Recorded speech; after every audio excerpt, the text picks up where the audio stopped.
All right, welcome everybody to our very first The Capacity Specialist webinar series. My name is Nadzrin. I'll be introducing myself a little bit later. But the topic for today is experiential learning versus traditional learning. And we have a subtitle there, Driving Positive Change in Your People.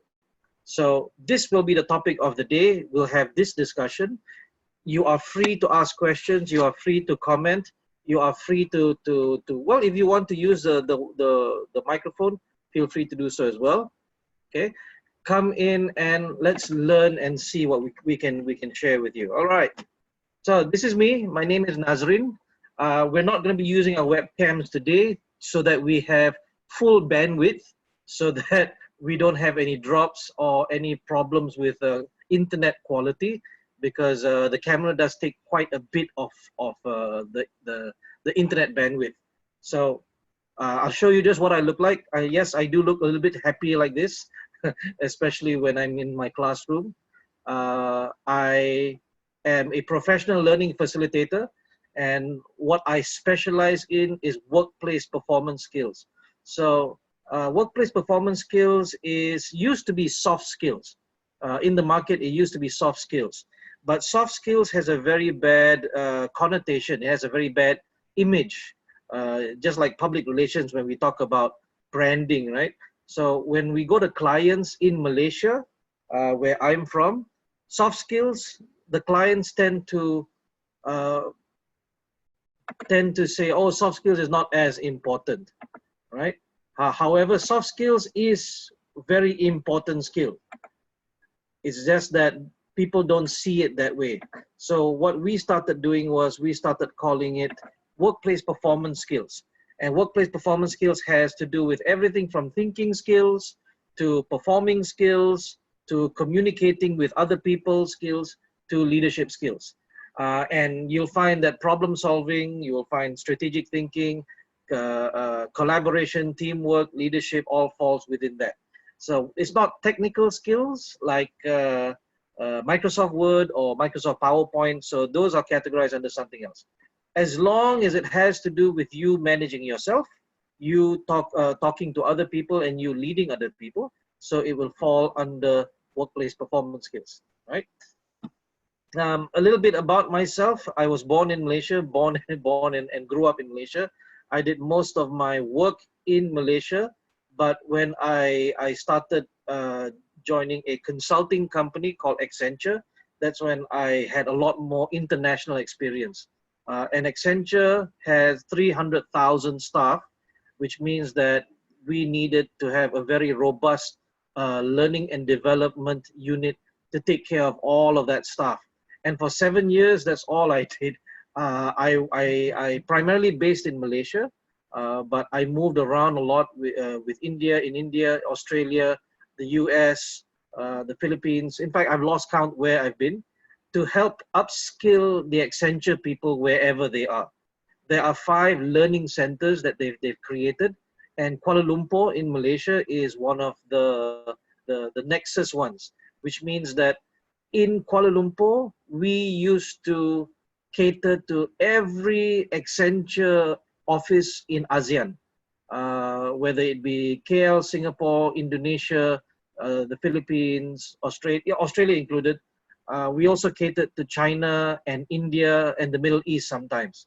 So I had a lot of fun interacting with a lot of different cultures, a lot of different people over 7 years. And every year was a challenge because we had to upgrade how we did things. We had to keep with the trends. We had to make sure that our learning programs were interesting, they were powerful, they were high impact, they were measurable, so that they got what they paid for. So in Accenture, there was a very big push for ROI, return on investment. They wanted to make sure that whatever money they paid would come back many times fold in terms of the productivity, in terms of the performance of their people back in their offices or back at their projects. So that's where I cut my teeth also. And so I say when I was in learning and development. So now with the capacity specialist, I am a partner. I'm helping the capacity specialist to help upskill local Khmer Cambodian workforce, and our intention is to go further than that, to help out other countries in Indochina. So if you are not from Cambodia and you're listening in, be aware that we really want to be part and parcel of your L&D effort, part and parcel of your HR effort to help upskill your people. And that's one of the reasons why we're doing this webinar today, to introduce to you some of the latest trends that that are currently being used in large corporations that can be applicable to what you have, the problems that you have, provide the solutions that you need. So for today, what I'll be talking about is my experience and the capacity specialist experience in offering this to the market. Now, there is no one solution, of course. Every different company has a different problem. Every different company has unique challenges, which means that we cannot sell, say, one product and say, this is the solution to your problem. What's more realistic is we come in and we understand, we ask you, we work with you to find out what solution works best. And that is actually the crux of today's conversation. In that, when we talk about training, usually what will happen is a trainer or a training company will come to you and say, oh, we have these courses, we have these programs, buy one, choose one. Or it could be that you as a company, your training manager will say, oh, we're looking for communication training, or we're looking for leadership training. And the training provider will say, oh, good, we have this training program, here you go. And after the training is done, what happens is, out of 30 participants, maybe one person becomes better, maybe one person becomes more productive, but the other 29 people go back to being normal. Now, this is a challenge primarily because people do not learn the way they used to. This is no longer the 1940s or the 1950s. If you look at the speed at which technology is developing, you will find that people now learn in different ways, in different time frames. I'll give you an example. I mean, everybody I think here would be familiar with Facebook. If you scroll on Facebook and you see a video, the first thing you would do is you look at how many minutes is that video. If you look at the video and it says 6 minutes 23 seconds, I will bet you that most of us will just scroll ahead. No, I don't have time to watch this video for 6 minutes. But if the video goes 36 seconds, okay, I'll spend my time to watch that.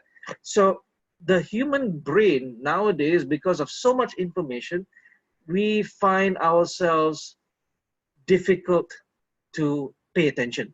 And when it's more difficult to pay attention, the trainer has to do more in order to keep that attention.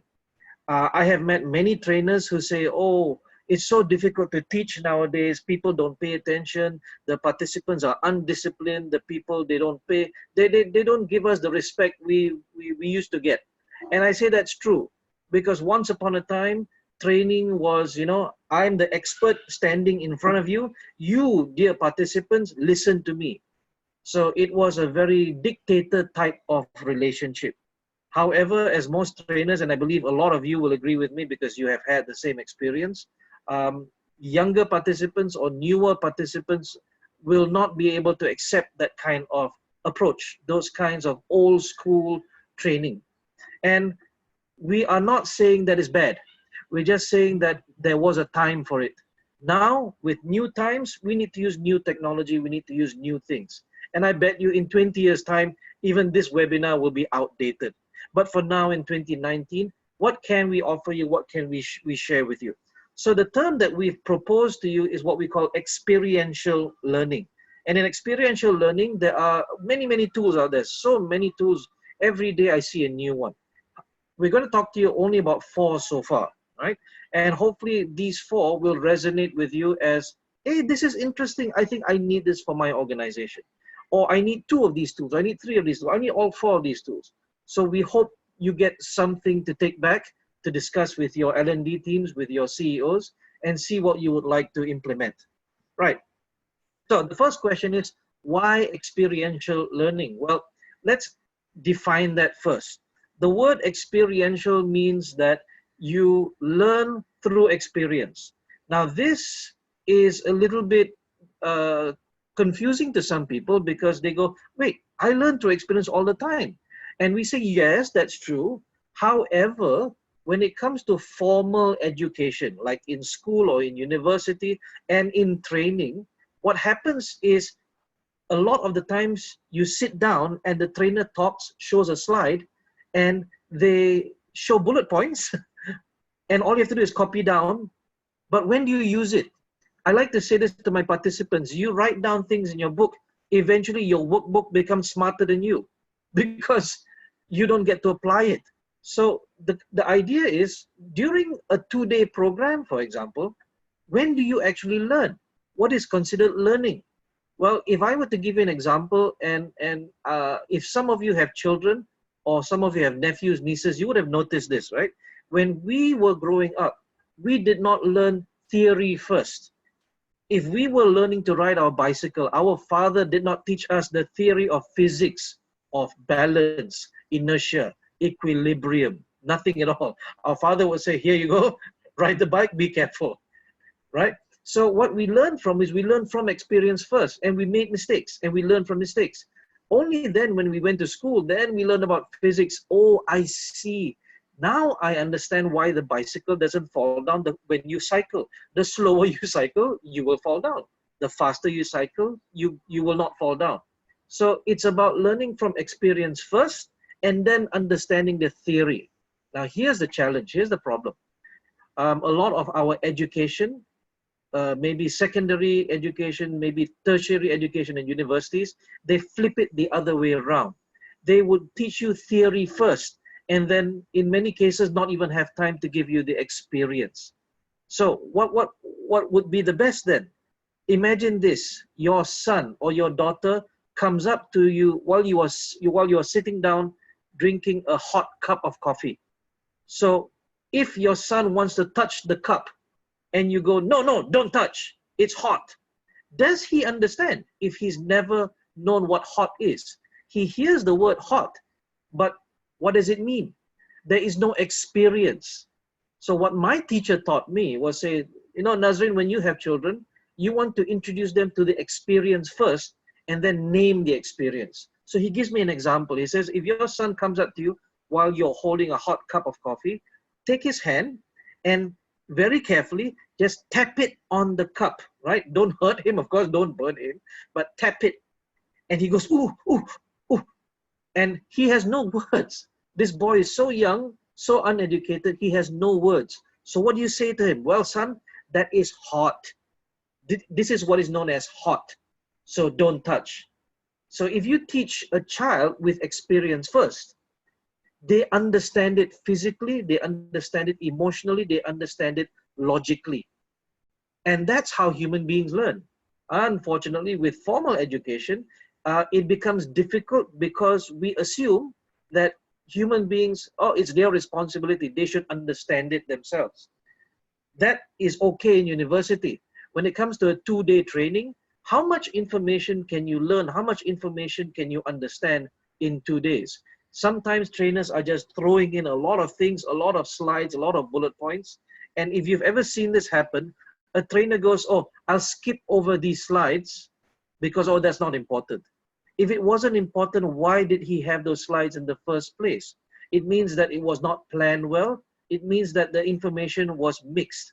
So when it comes to experiential learning, we flip it. We no longer talk about training, we talk about learning. So what's the difference between training and learning?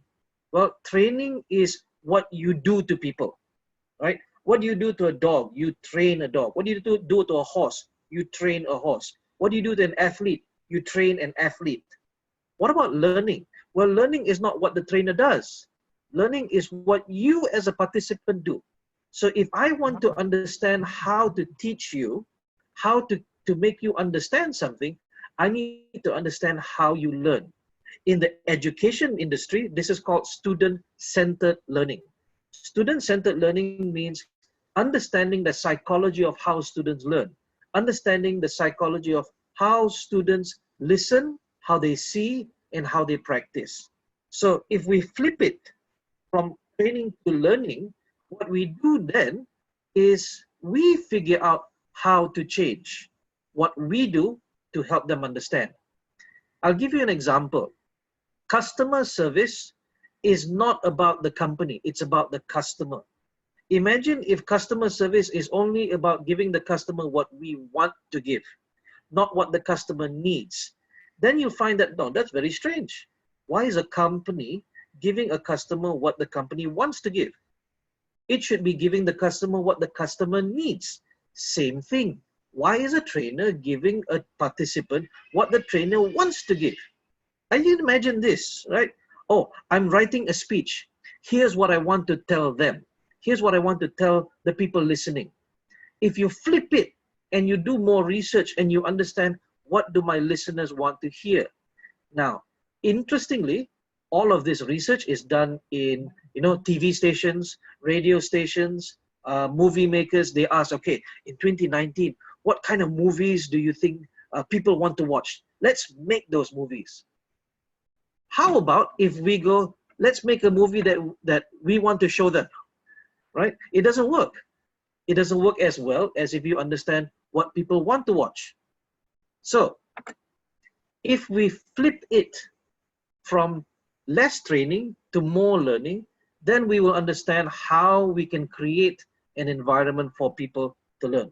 So I saw a question. I like this. Okay, can I challenge you? Challenge with you. If we let someone participate to get with training first, thus some cases he or she gets lost one time already. Some case cause for die or lost money or reputation. That's interesting. What you're saying is we allow them to learn on their own. Is that correct? You're saying that we don't guide them at all. All right. Thank you very much. So experiential learning, good news, is not about letting them go on their own. If you remember what I just said, we as the father, we don't say, okay, son, go around this house, run around this house and experience it, and you might die. No, that's not the case. You will still need someone to control the learning process. However, it is not about what we want to teach them. It's about what they need to learn. So there will still need to be someone there. There will still need to be someone to do that. And what do we call that process? Well, we call it learning facilitation. The answer to your question is actually this. So learning facilitation means that someone who is a trainer needs to learn to talk less and allow them to experiment more. But learning facilitation, like what a facilitator does, is control the process, not control the output, nor control the length of time. So a learning facilitation is a well designed way of doing this, so that the trainer is no longer what we say a public speaker. They can now help their participants to understand. So how do we do this? Well, you will have seen pictures like this, right? You would have seen, okay, this is easy. Even my trainer does this. I've seen trainers do this, right? So let's take a step back.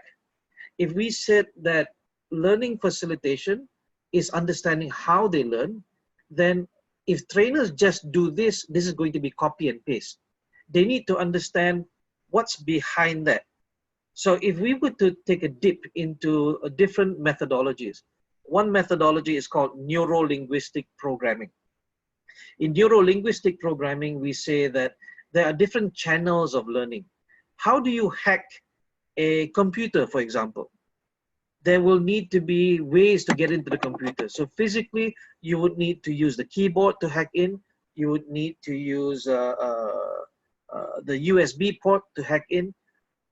Each and every one of these ways requires you to access the hard disk in a computer. If we are trainers and we want to facilitate their learning, we need to understand how to hack into their brains.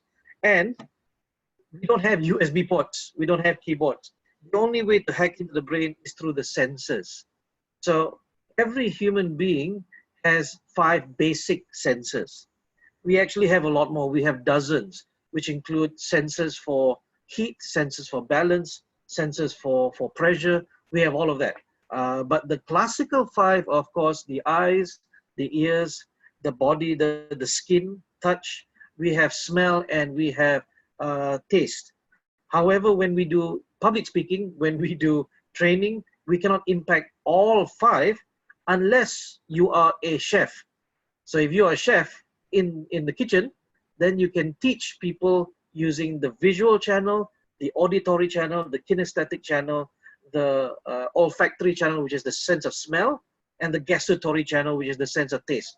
So unless you can do that, then you will not be able to use all five. But as a trainer, as a learning facilitator, the best you can use is these three. So we say that you want to plan your activities to move around all three. I have seen trainers who are very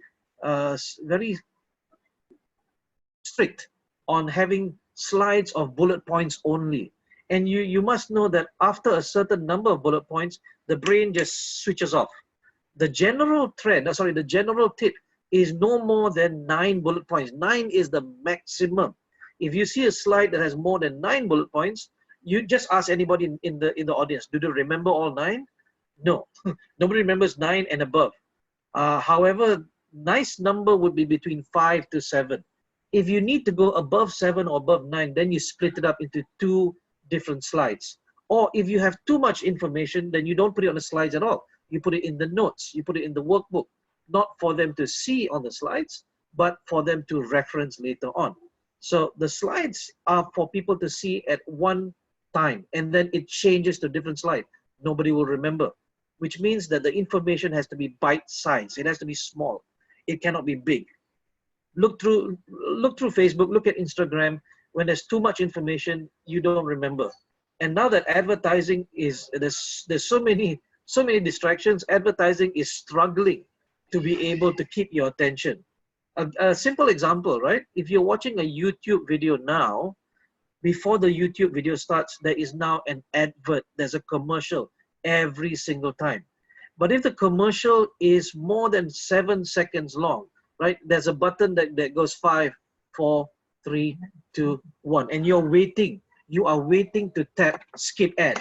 But has it happened where you're watching a YouTube video, the ad comes on, and you actually watch the ad? You don't actually skip. Why?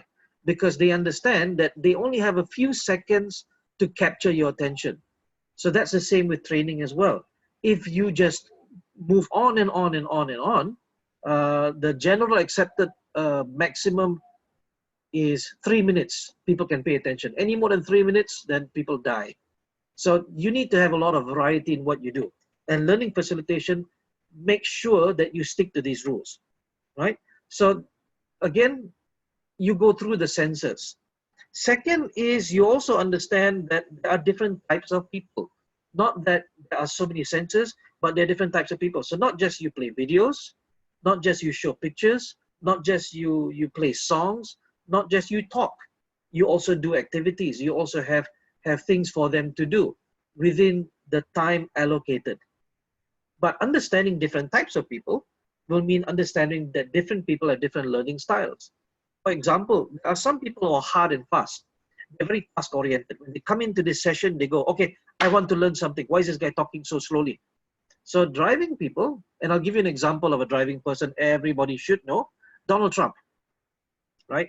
Donald Trump is hard and fast. He's the kind of person who says, if I don't like you, I'll tell you. Right? If I don't like this trainer, I'll tell this trainer. I think I want to challenge this trainer up front. So driving people are very results-oriented. And if you can create your learning program, you can create your learning event to have results, evidence, straight up front, then you will capture the driving person very immediately. You also have these expressive people. Expressive people love to make jokes. They love to tell jokes during the class. And if you are someone who cannot manage that kind of person, then you shut them down and you say, please, this place is for training, it's not for making fun. They'll go, oh, okay. And you will have lost 1/4 of the crowd who actually enjoys that interaction. A good learning facilitator laughs along with their jokes and can actually extract learning from those jokes to put into the actual program while it happens. So if you do this, what happens is you allow them to express themselves, you allow them to to be part of the learning rather than, oh, listen to me. You will also have the quieter ones like the amiables and the analyticals. These people, you know, when you're having meetings in the company, you'll find that these people tend to keep quiet the most. If you ask them, okay, anybody have any ideas? These are the people who will not put their hands up. These are the people who will not give any ideas, because not because they're shy, but sometimes because of history. Sometimes they think, okay, I have shared an idea in this meeting before, but somebody said it was a stupid idea, so I'm not going to share again. So analyticals who think a lot before they talk, and amiables who will go along with anything you say, you will find these people in your training programs. And if you ask them, okay, so how was the training program? And they'll say, oh, it was okay. But then when you read the evaluation forms, they are the ones who give you very low scores. Why did they lie to you? Well, because they did not feel safe to tell you the truth. So understanding that there are 4 different types of people, you as a learning facilitator need to create a safe learning environment. And a safe learning environment means that everybody can process, can learn at their own pace according to their own learning style. So if a driver shuts down an email by saying, that's a stupid idea, you as a facilitator has to say, hang on a sec, let him talk, because I really want to hear his idea. And what that does is it makes the classroom, it makes your classroom a safe place for them to share their ideas, for them to speak out. Otherwise, you will notice that only the most vocal people in your training programs conquer everything. And I think you know what I'm talking about. These vocal people in your meetings do the same. So if they're vocal in trainings, they're vocal everywhere else. So a learning facilitator has to make sure that everybody learns, everybody enjoys themselves. So I'm going to pause right here and ask if you have any questions. So please don't be amiable today. Don't be analytical today. Ask me questions and ask me challenging questions. Thank you, because that will help me to think about how I can help you. Right? So if you don't understand something, type into the text chat and ask me your questions. I'm going to be quiet for 10 seconds to allow you time to type in. If I don't see any questions after 10 seconds, I will assume you don't have questions and I shall move on. All right, here we go. Type into the text chat what questions you have.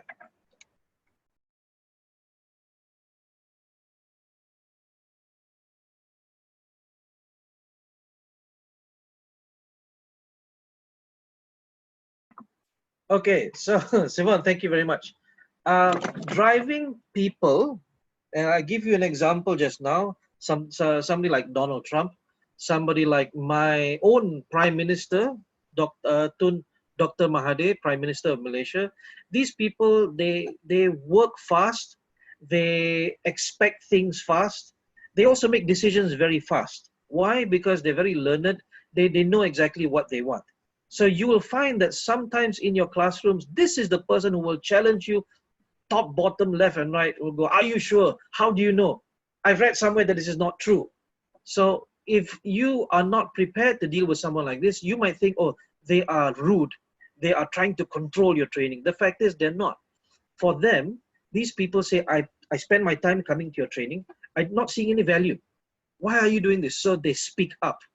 And in Southeast Asian culture, including Malaysia, we find that these driving people can be one of two approaches. One is, okay, if I speak up, people will say I'm rude, people will say I'm controlling. So I will sit down and keep quiet and just make a face. So you can actually detect these people in the classroom. They make a face, they just look unsatisfied the whole time. Or the second type of driver is they will speak up. They don't care who you are, what you think. They will challenge you on the spot. They will ask you questions. They will actually disagree with you. So a learning facilitator is someone who can actually take that, agree with that, make sense of that, and take that as part of the learning. So does that answer your question, Sivan? All right. So Safek asked this question, how to facilitate training when we have mixed group of participants? Well, number one, when you say mixed, you can be mixed levels, mixed within the organization.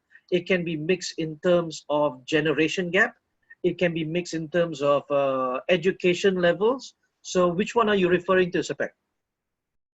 So while we're waiting for, okay, mixed learning styles. Well, the answer is this. Because everybody has mixed learning styles, then you need to give them what they need. You can't give everyone everything at the same time, but you plan into your program. For example, driving people, they are very results oriented. So you must make sure that you have evidence standing by.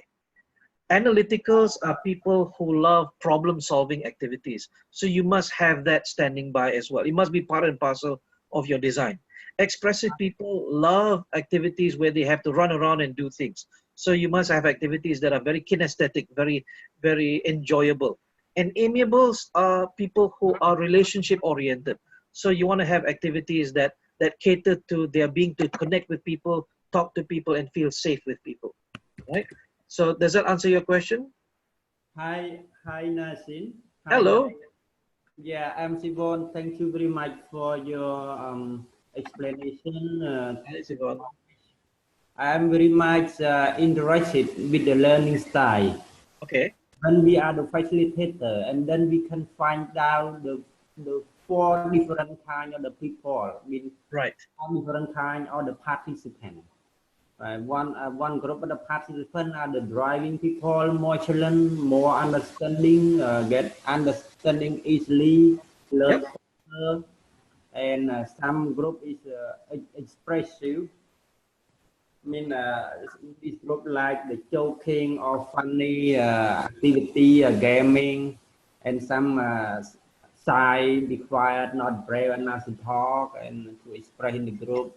And some people are the thinking person and just thinking and keep quiet and sometimes respond to us.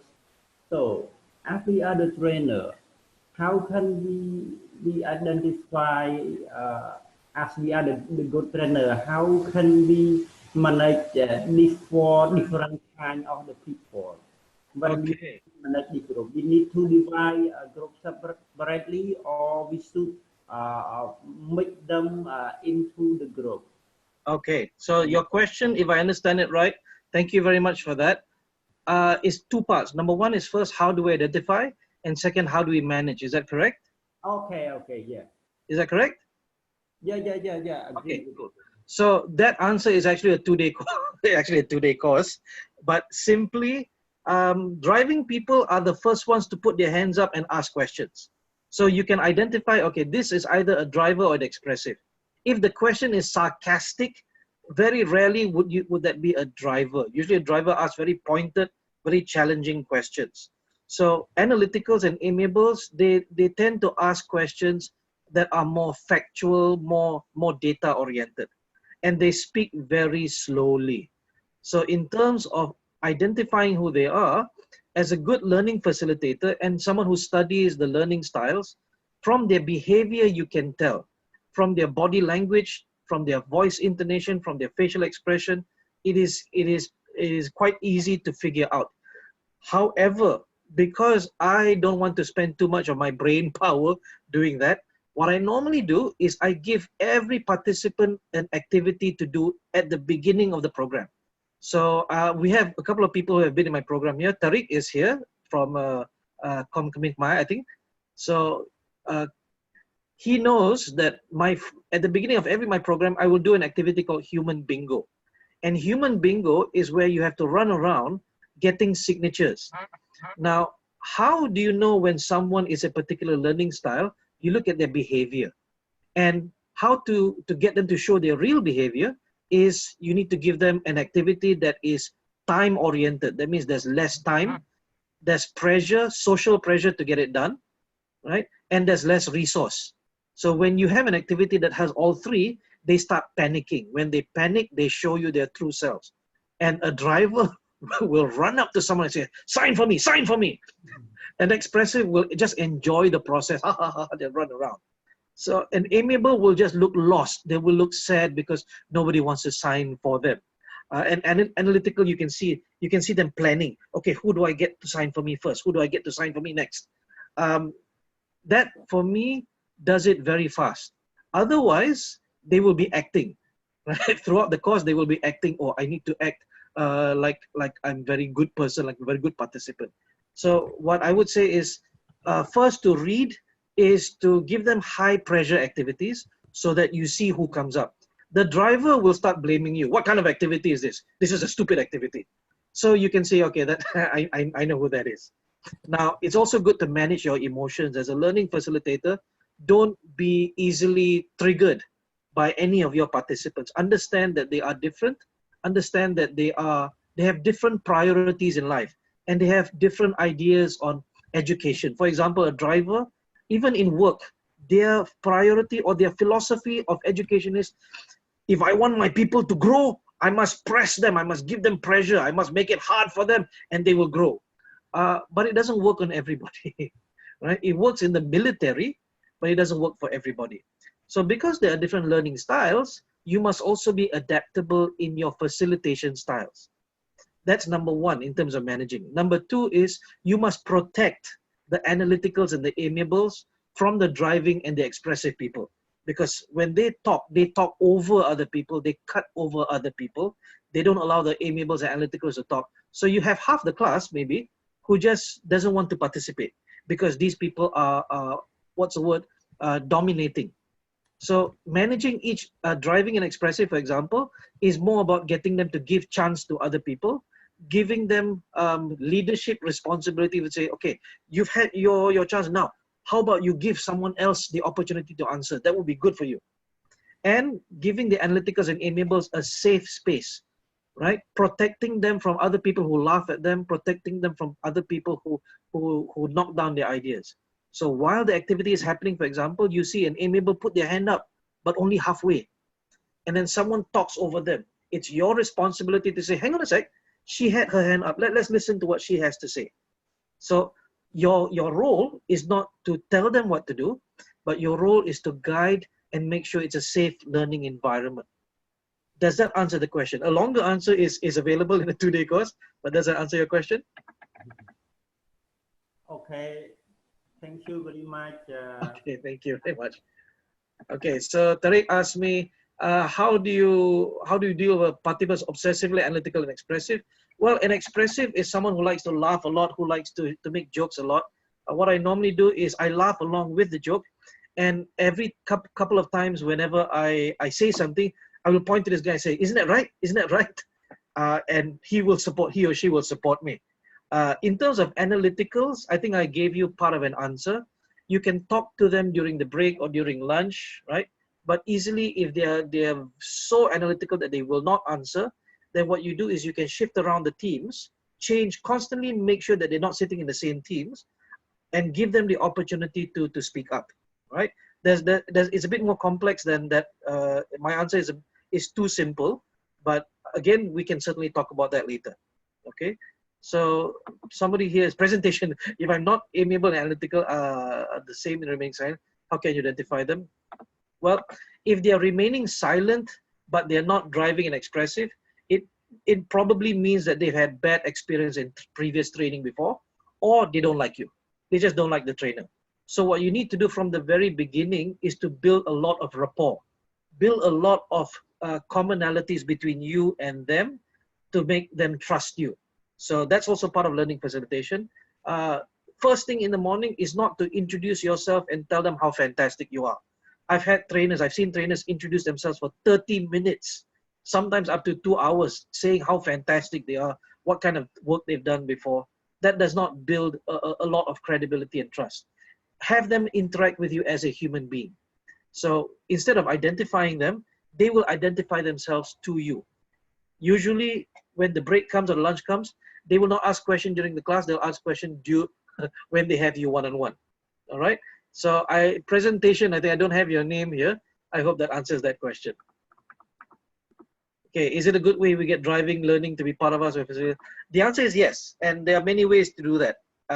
One way is to get them to share their experiences and use that experience in the case studies, use that experience in everything that we teach. So not as a subject matter expert, but whenever they want to talk, take what they say and then use it. And if they like to talk, sooner or later they'll realize, okay, anything I say, this trainer is going to use. So I better keep quiet because it's going to be published everywhere. It's going to be public in the whole class. Okay, so Tariq says, to my perspective, it's hard to identify different kinds of participants. Okay, so he's giving his experience. Thank you very much. By the way, Tariq is a learning facilitator. He's a certified professional learning facilitator, and was in my class. So he actually understands what I'm talking about more than I think a few other people here. Tariq, if you like to share in the text chat, please feel free to do so. Don't hold yourself back. Okay.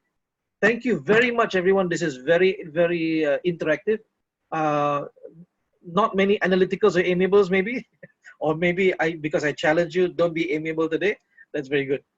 Right now, in terms of gamification, if you've heard of the term gamification, some people, when they do gamification, what they do instead is actually games, and games are different from gamification. There are three different terminologies that we use. Games are things that you play. So for example, chess. Chess is a game. Why do you play chess? To win, right? The second thing is what we call game-based learning. Okay, Rengzi, if you could type into the text chat for me, that would be very helpful. So the first one, number one, is games. It's what you play. So chess, checkers, what else do we have? Sports fall into games as well. So anything that has a reward at the end, or maybe a success at the end, that's called a game. Game-based learning is using games within a training program to make it more interesting. The third term is what we call gamification. Gamification says that you incorporate the games as part of the program for them to learn different skills and behaviors. So for example, I am sure you have seen on the internet now, local councils, right? Local housing councils, they want to help change the behavior of people. So what they do is they make it fun for people to change the behavior. For example, they have trash cans. I don't know what you call it, rubbish bins on the side of the street. Every time you throw rubbish in, it plays a song. So gamification is getting you to change behavior, getting you to master a skill, practice something in order to become better, and at the end, you get a reward. So you'll see that on your phones, there will be an app or two. If you want to learn a language, for example, there is an app called Duolingo, D-U-O Lingo. And in Duolingo, whenever you learn a new language or different parts or different adjectives, you get a star, you get a reward, you get points, you get a trophy. Now, those things aren't real, of course. It's just a picture of a trophy. But in organizations, what they do is they actually replace that with cash items or money, or a monthly award, for example. So gamification is, how do you help people change to a more positive behavior using games? However, what we do based on the theory of gamification is that we say that because there are 4 different learning styles, each learning style has 2 separate human drives. And you ask yourself, whenever you want to do something, whenever you get excited about something, it's one of these 8 different drives. So between analytical, amiable, driver, and expressive, you have unpredictability versus accomplishment. Between analytical, driver, and amiable, expressive, you have scarcity and empowerment. Between driver and amiable directly, you have social influence and ownership. Between analytical and expressive directly, you have avoidance and meaning. So I'm not going to go through all 8 because we're coming up to the end of our session. Let me just say this.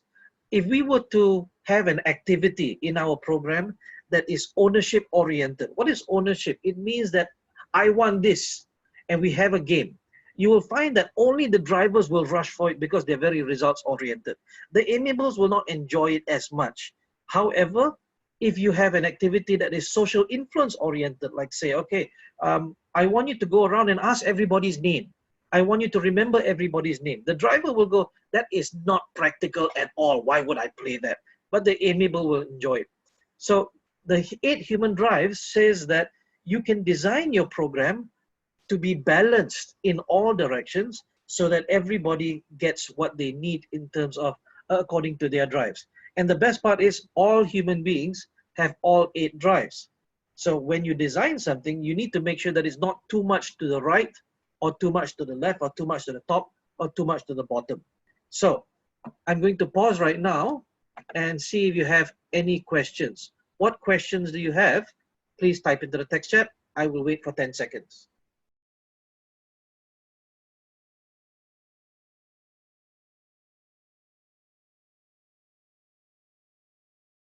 Now, while waiting for the questions, I understand that this might be challenging to imagine, because if you've never seen it happen before, you might think, okay, oh, any trainer plays games. That's true. But if the trainer cannot explain why they play a particular game, what is the debrief, what is the outcome, what is the learning that they get at the end of it, then that is not gamification. Because gamification needs to not just select the type of activity, but it also needs to select why we're doing this activity, what is the debrief at the end. Okay, so while I'm waiting for questions, I like to play a game called the name game. And I want you to imagine this. If you need to close your eyes, go ahead. I have, say, up to 10 participants standing in a circle facing inside. And I say to them, okay, I want you to do 3 things. I want you to say your own name. I want you to point to someone else in the circle.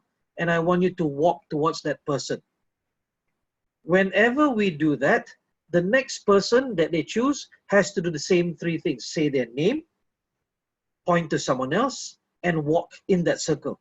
They have to replace the person they're pointing to. So can you imagine if I say walk, but some people start running? It means that they only care about themselves. They don't care about the person they're pointing to, because the other person starts panicking. Oh my God, he's already coming. I don't have time to leave. So what can be the debrief? It's a game. It's a game that children can play. But what is the debrief? What is the learning? We say, well, in terms of communication, you care more about your job than you care about the next person's job. So for example, if you create a report and then you send the report to someone else, but it's full of typos or there's so many mistakes, and you go, well, my job is over. That's your job now. So the learning that they get is, okay, I'm being selfish as a communicator. I tell people things, but I don't care whether they understand it or not. So we flip this, is the same thing as when we talk about training versus learning.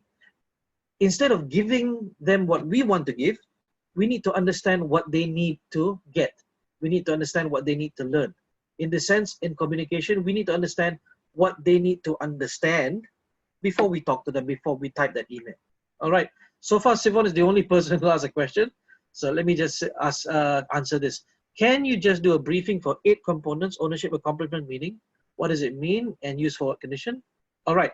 So I will go high level. Yeah.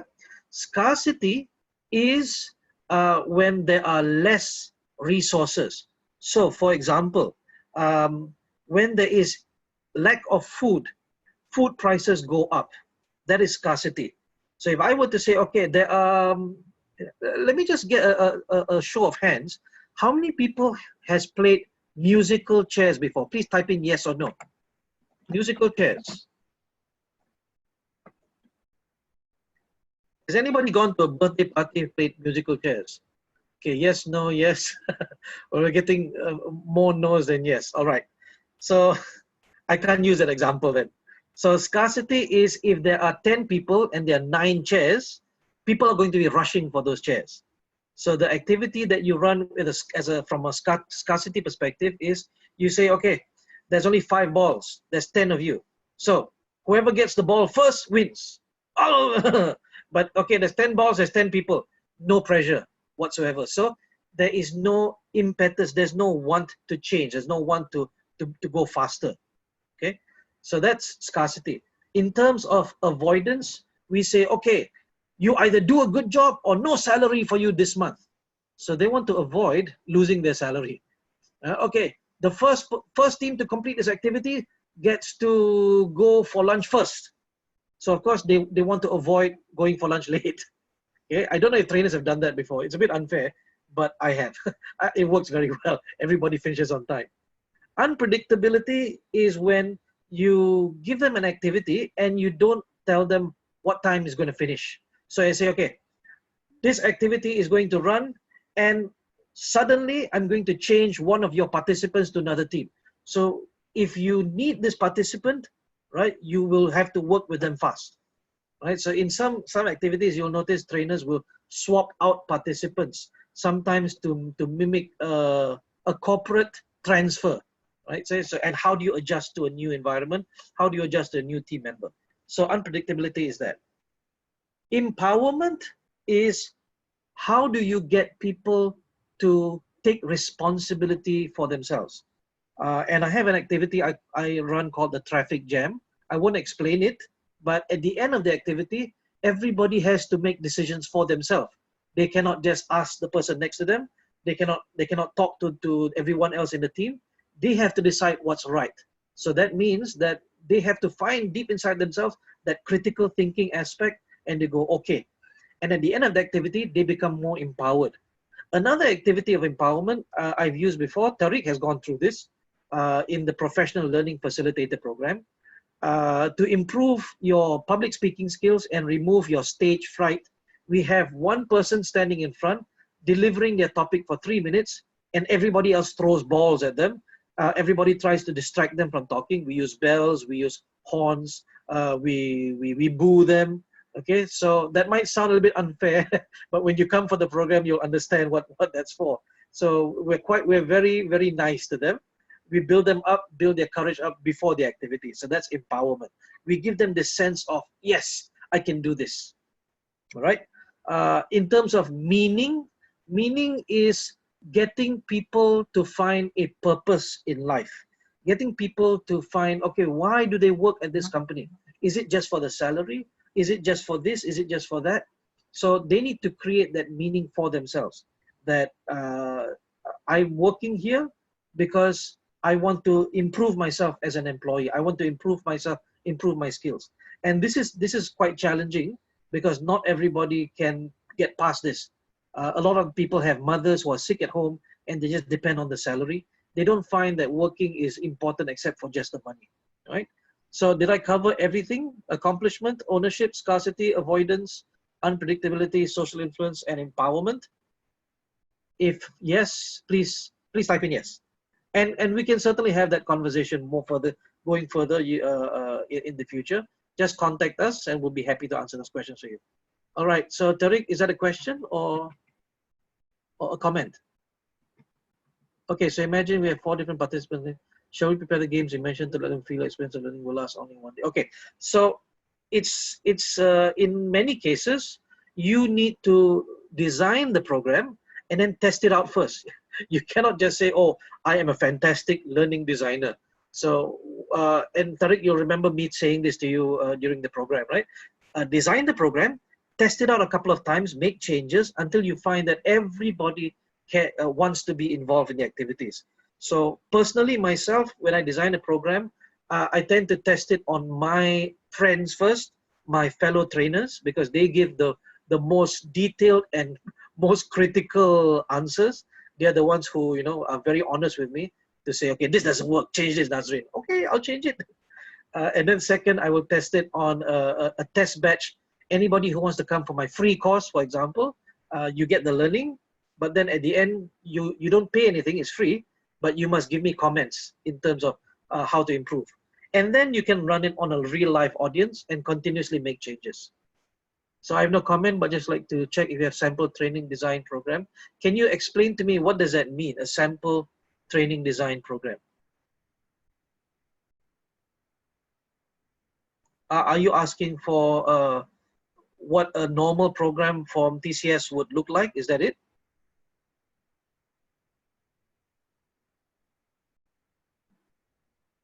Yes or no? So Pep? Okay, so I think what you're asking for is an outline. Ringze and Pep, you're online, you can hear this. Maybe you can interact with Sopiap and send something, a sample, for example. But for the rest of you, just to answer that question, the training design will, what can be, we can talk about is the learning plan. So the learning plan will have divisions of topics from morning until evening, until the end of the day. And it will also have the types of activities categorized by visual activities, auditory activities, and kinesthetic activities. And each of these, kinesthetic activities, and each of these activities will be classified as either one or two of these human drives, so that as a trainer, as a learning facilitator, you get to see a dashboard. You get to see a summary of your program and what works and what doesn't work. So that from a trainer's perspective, not a participant's perspective, that's how you design it. So think of it as the script of the movie. The director sees the script and he imagines the movie. You as a learning facilitator, you design it on a learning plan, you see the training program. What is experienced by the participants is what we design for them. At the same time, you are not perfect, you're a human being, so you must always test it again and again and again until you find that, oh, this works really well for 2019. For 2020, you have to test it again, you have to make upgrades. Because any training program nowadays that is not upgraded every year will become left behind. Because the case studies start becoming older, the terminology start becoming non-practical, people don't understand it anymore. All right. So if there are no more questions, we have only one that we can touch upon right now, which is coaching. And I'm going to ask, how many people know what coaching is? Please type in the text chat yes or no. Please type in the text chat yes or no. All right. Everyone knows what coaching is? Okay, so it looks like everyone knows what coaching is. And can I ask, is coaching done in your organization? Please type yes with a capital Y so I know to differentiate from the previous yes. Is it currently being used in your organization? Okay, that's good. Sapip says not sure. Okay, so just for everybody's sake, let's define it for a while. Coaching is not training, and coaching is not teaching, and coaching is not mentoring. Coaching is when one person becomes an external brain to help a coachee, to help an employee problem solve. So without giving any actual input, the coach only is a master of the process of thinking. So even if I'm coaching someone who wants to open a flower shop, a florist, right? I don't need to know anything about flowers. I don't need to know anything about business, but I coach them through the process until they find their will, which is their strength, their emotion, their ability to want something, and their level of skill, whether they are ready or not, who should they learn from, things like that. So I want to differentiate between these terms. A mentor, I'm typing there, is a subject matter expert. If you want to open a florist, a flower shop, go find someone who has opened the flower shop before. If you want skills, then you go to a trainer or a learning facilitator, right? If you want to improve your productivity, you want to improve how well you do something, then you look for a coach. Now, a good trainer is someone who can be a mentor and a learning facilitator and a coach, right? So coaching is only one tool that can be mixed and matched with other tools. It's we're not saying that a coach use only coaching. No, that's not the case. In your organizations, there are different tools that you can use, which is learning facilitation, gamification, and coaching as well. All right. So it looks like everybody says yes. I'm going to go to the last one, okay, which is workplace learning. Now, workplace learning is a comprehensive tool that identifies, because people learn for 2 days in a course, and they go home, they go back to their companies, and they don't apply it. That means that you've wasted a lot of your money. The ROI is very low, because how much can you learn in 2 days, right? How much can you learn in 2 days? So workplace learning is a combination of learning facilitation plus gamification plus coaching, where after the class ends, they go back and we help them to actually improve, because coaching has been proven to help improve training plus coaching. Training plus coaching has an 88% better chance of behavior change and upskilling than training alone, right? And I say this as a trainer myself. I fully understand that when I send my participants back, there is a chance they will not be able to use these skills. So I always offer post-course coaching. So if you want it, okay, so let's do coaching afterwards so that they can improve their skills. And this is based on Charles Jennings, his theory of the 70-20-10, that learning is a long-term process, not a short-term process. You go to school and you learn. When do you apply? You apply much, much later on. But in training, you come for a 2-day program. What happens next? You have 70% on the job. They need to apply it. When they don't apply it, or worse, the organization doesn't help them to apply it. And all of that is wasted. So I've had so many times where a customer or a client says, okay, we need communication skills. These people don't know how to communicate. I say, okay, come for the training. And then I send them back into the exact same environment. It's an environment that does not support. It is an environment that does not support them to apply the skills. We have problems like that in Malaysia, for example. Malaysian government wants Malaysians to learn English, to be able to be good at English. But here's the problem. The children learn English at school. When they go home, their parents don't support that. They don't have the ability to speak English to the children. Therefore, they have no practice. So it's nothing wrong with the parents. It's just that the environment at home cannot support that. So imagine you go for 2-day training and you come back to the same environment in the workplace, which does not support that. So a workplace learning is a long-term program that lasts for about 3 months at the minimum, where we take your participants, they come for a 2-day training, and then we will help them over the next 3 months by interval coaching. So some coaching we do face-to-face in your office. We will observe how you do work sometimes, and then we give you feedback on how you can improve. We get the managers involved, we get the supervisors involved, because they are the ones who see the participants every single day. So in terms of workplace coaching, there are many, many different tools that we can use. The one that the capacity specialist uses is called Syzygy. Pek and Rengzi, if you could type that in the text chat. Okay, so while you're typing that, Virek says, is it similar to the same as consultant? All right, so coaching by very, very strict definition is not the same as consultant, because a consultant is similar to a mentor. So if a consultant comes into the organization, the consultant will give you suggestions and advice based on what they see in your organization. A coach is usually one-on-one. You very rarely see one coach with a lot of people. So coaching works best when it's one-on-one. That's why you have executive coaches. Executive coaches are people who work with CEOs, are people who work with leadership one-on-one to get them to work through their problems. You also have performance coaches. Performance coaches usually have to do with people who are stuck. They don't know how to improve, they don't know how to proceed. So a performance coach will come in and help you out, figure that out. All right. Thank you for the questions. So last one, Sivan says, I recognize that workplace learning is 70%. Does it mean to me that people have long year experiences, they have more knowledge than people short? Okay, so what we talk about here is in terms of learning something new. There are people who have worked a long, long time, that's on the job experience. What we're talking about is learning something new. So for example, communication skill. They come for a 2-day program, right? After that, how do you know that the money you paid for that training is worthwhile if you don't see them apply it?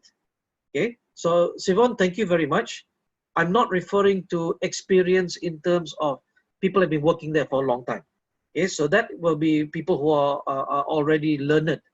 What I'm referring to is when we do interventions like training. We have to recognize that any training they go for, and this is proven, they will only take away 10%. The other 70% is in application, is in actual doing.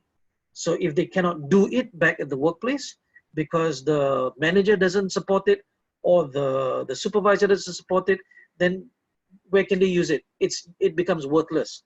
I've had participants who say, thank you very much, Mr. Nadzrin, for your course. It's very helpful, but I don't think I can use this in my company. And I go, why?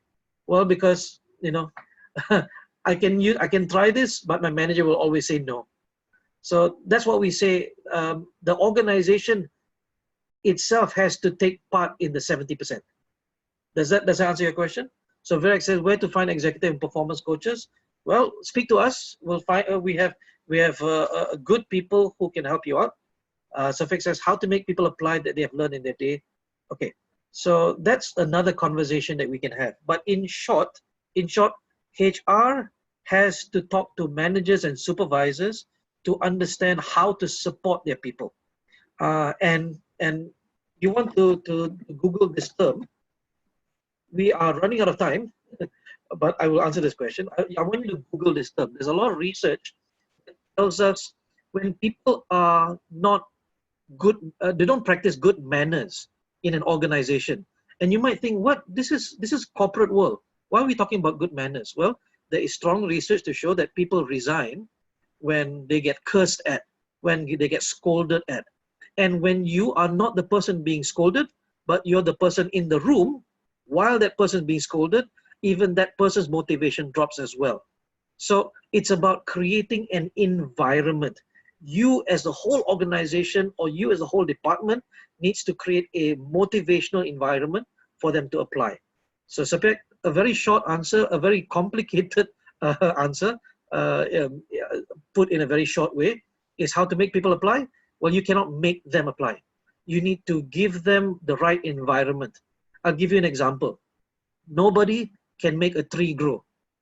Nobody can physically hold a tree and force it to grow. But if you give it the right soil, you give it enough water every day, you give it good aeration, right? You give it good environment to grow up in, then it will grow well. And that's the same for human beings as well. Okay, so informal learning. Formal learning is learning in training, right? Informal learning is learning from other people, like say, I don't know how to do this. How do I do this? I ask the person sitting next to me. Oh, okay. All you have to do is Control C to copy, Control V to paste. I see. Thank you very much. So that's informal learning.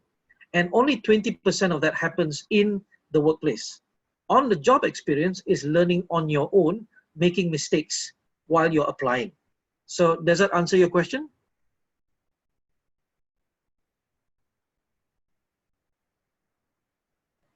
Thank you very much. All right. So we've actually exceeded time. I apologize, but I want to thank you because you are still here with me. We only have one last thing to do. We would like to know what you think, because this is the first time we're doing this, and we plan to have lots more in the future. Again, still free of charge. We're not charging you for it, but we do want to help spread the news that there are things out there that you can use to improve your productivity, improve your performance in your organization. So we are going to give you a survey link. Either Ringze or Peg is going to copy it into the text chat. Please click on that and fill in the survey so that we get a better idea of what we can do better if you have any comments you'd like to make. So last but not least, before we go, please type into the text chat, what questions do you have? If you have no questions, type in an N to mean no, and I will know that we can finish. So if you have questions, type into the text chat. If you have no questions, type in an N, please. Thank you, May. Coming in from Myanmar, very far away.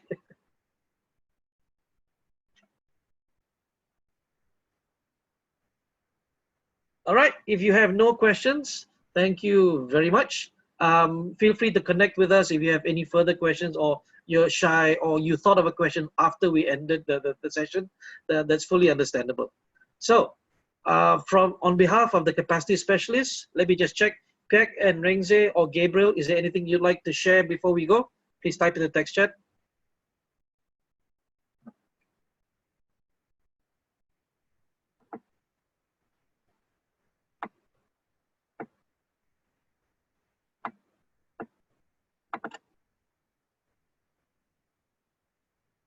Can you send the survey link to email? Okay, so Pek and Ringze, if you could take care of that. Okay, cool. Again, thank you very much, everyone, for your time, and hope to see you soon on another webinar. Have a good day. Have a good upcoming weekend. And talk to you soon. Bye-bye, everyone.